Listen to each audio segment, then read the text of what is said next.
The village of Obodo buzzed with tension. The rumors about Amara and the giant, Obodo, grew louder, and the villagers were split into two groups. Some wanted to confront the giant immediately, while others felt uncertain. "We don't know his intentions," Nkechi said during a village meeting.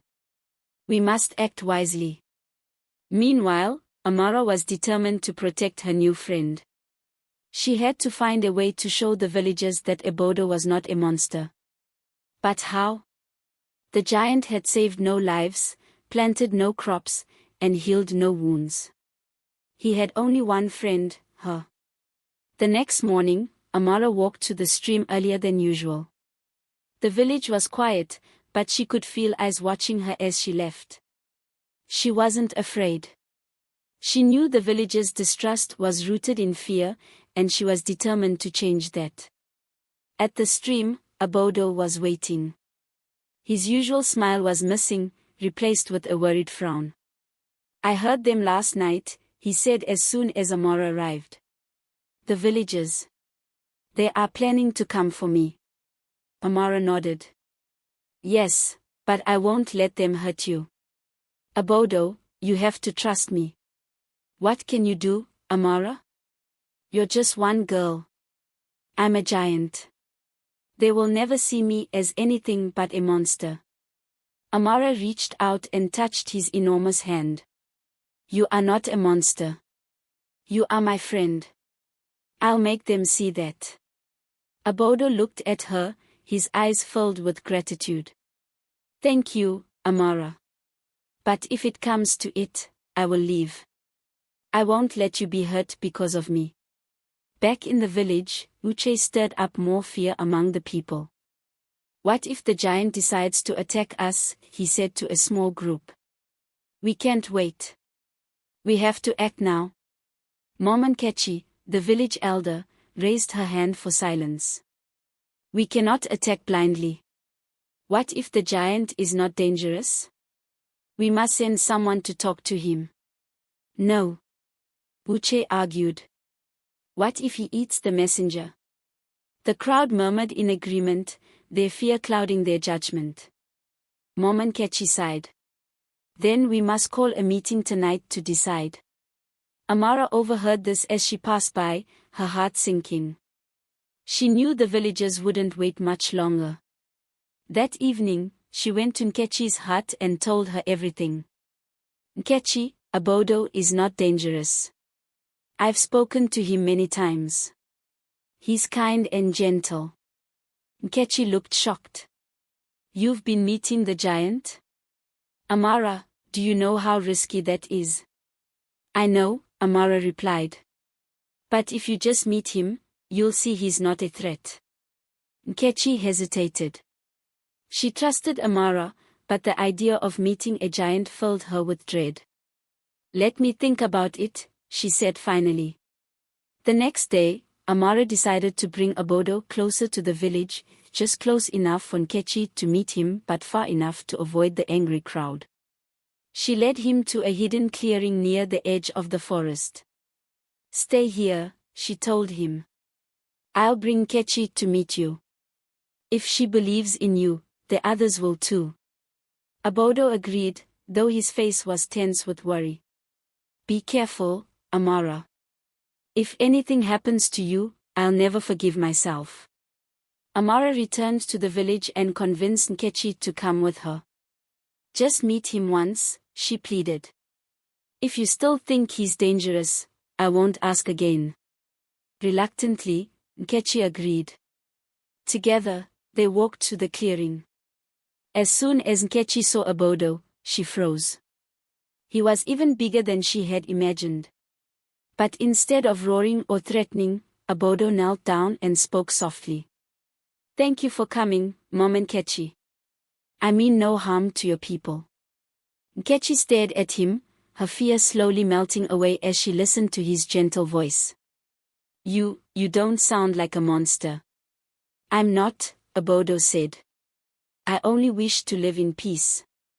Amara is my only friend." Nkechi turned to Amara, her face filled with wonder. "You were right. He's not what I expected. Before they could talk further, loud voices and footsteps echoed through the forest. The villagers had followed them. There they are, Uche shouted, pointing at Obodo. Amara led us to the giant.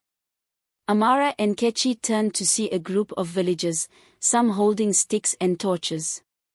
No, Amara cried, standing in front of Obodo. He's not a threat.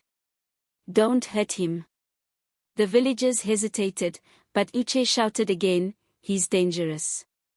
We must protect our village. Obodo stood slowly, his massive size towering over everyone. I don't want to fight, he said calmly. But if you force me, I will defend myself. The villagers murmured uncertainly. Mom Kechi stepped forward, raising her hands. Stop. Listen to me. This giant is not our enemy. He's kind and peaceful. But Uche and a few others were too afraid to listen. They raised their sticks and stepped closer. Obodo's eyes darkened, not with anger but with sadness. He didn't want to hurt anyone, but he wouldn't let them harm Amara. The villagers surrounded the clearing, their faces tense with fear and anger. Uche stood at the front, gripping a long stick. Mom and Kechi, step away. That giant will destroy us if we don't act first. Amara raised her voice, standing protectively in front of Obodo. No, he won't. Obodo is not dangerous. You're letting fear blind you. Fear? Uche scoffed. We've heard the stories. Giants destroy villages. They crush homes. You're just a girl, Amara, you don't know what you're talking about. Obodo, towering over everyone, knelt slowly to appear less threatening. His deep voice boomed, yet carried no malice. I do not want to hurt anyone. I've lived in peace for years, far from your village. It's you who have come to me, carrying weapons. The villagers hesitated. Mom Kechi stepped forward, holding her hands out to calm them. Listen to him. He has done nothing to harm us. Let us not be the ones to bring violence. But Uche, his fear mixed with pride, wasn't convinced. You're trusting a monster over your own people. What if he's just waiting to attack us? The villagers murmured in agreement. Amara, feeling the weight of the moment, shouted, if Obodo wanted to attack us, he could have done it long ago. He's bigger and stronger than all of us, but he hasn't hurt anyone. Doesn't that prove he's not a monster? Before anyone could respond, a loud cry came from the direction of the village. Everyone turned to see Ada, a young girl, running toward them. Tears streamed down her face as she shouted, help! My little brother fell into the well. The villagers gasped. The well was deep, and no one in the village was strong enough to climb down and save the boy. Without a moment's hesitation, Obodo stood up, his massive frame casting a shadow over everyone. Where is the well? He asked. Ada pointed toward the village, trembling with fear. Near the market square. Obodo turned to Amara. Stay here. I'll help. No. Amara said. They'll think you're attacking the village. They'll see the truth, Obodo replied firmly. Before anyone could stop him, Obodo began walking toward the village, his long strides covering the distance quickly. The villagers followed, some still holding their sticks but unsure of what to do. When they reached the well, a crowd had gathered. The boy's cries echoed from deep within the dark pit. The villagers stood helplessly around, unsure of how to rescue him. When Obodo appeared, gasps and screams erupted. It's the giant, someone shouted. He's here to destroy us, another cried. But Mom Kechi raised her voice. No. He's here to help. Ignoring the fearful murmurs, Obodo knelt by the well and peered inside. The boy, no more than 5 years old, was clinging to the slippery walls, his tiny arms trembling. "Hold on," Obodo said gently. He reached one massive hand into the well, his long fingers carefully lowering into the narrow space. The boy, terrified at first, looked up at the giant's face. Obodo's kind eyes calmed him, and he let go of the wall, grabbing onto Obodo's hand instead. With incredible care, Obodo lifted the boy out of the well and placed him safely on the ground. The crowd fell silent, their fear replaced by awe. The boy's mother rushed forward, hugging her child tightly and crying tears of relief. "Thank you," she whispered to Obodo, her voice trembling. "You saved my son." Obodo nodded, his face calm but his heart racing. For the first time, he felt like he belonged. The villagers looked at each other, their weapons lowered. Uche, who had been the loudest voice against Obodo, stood frozen, unable to speak. Finally, Nkechi turned to the crowd. "Do you see now? This giant, who you feared so much, has done what none of us could. He saved a child's life."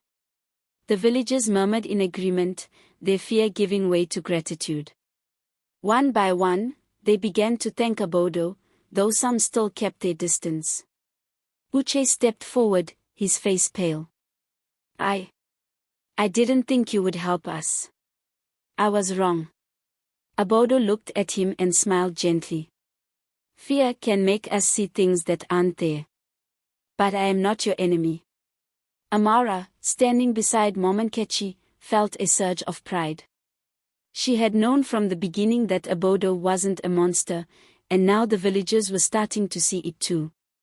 As the sun set over the village, Obodo stood at the edge of the clearing, ready to return to his forest home. The villagers, now less afraid, watched him leave with a mix of gratitude and wonder. "You don't have to go," Amara said, walking up to him. "The villagers see you differently now." Obodo shook his head. "Not everyone. It will take time. But today was a start. Maybe one day, they will truly accept me." Amara nodded, her eyes filled with hope. "I'll make sure they do." As Obodo disappeared into the forest, Amara knew their story was far from over. The villagers' fear was fading, but true acceptance would take more than one heroic act. Still, she believed in Obodo, and she believed in the power of kindness to change hearts. A few weeks passed, and the village of Obodo began to change. Although many of the villagers were still cautious, some had started to trust Obodo. Children whispered stories about the kind giant who had saved little Chidi, the boy from the well.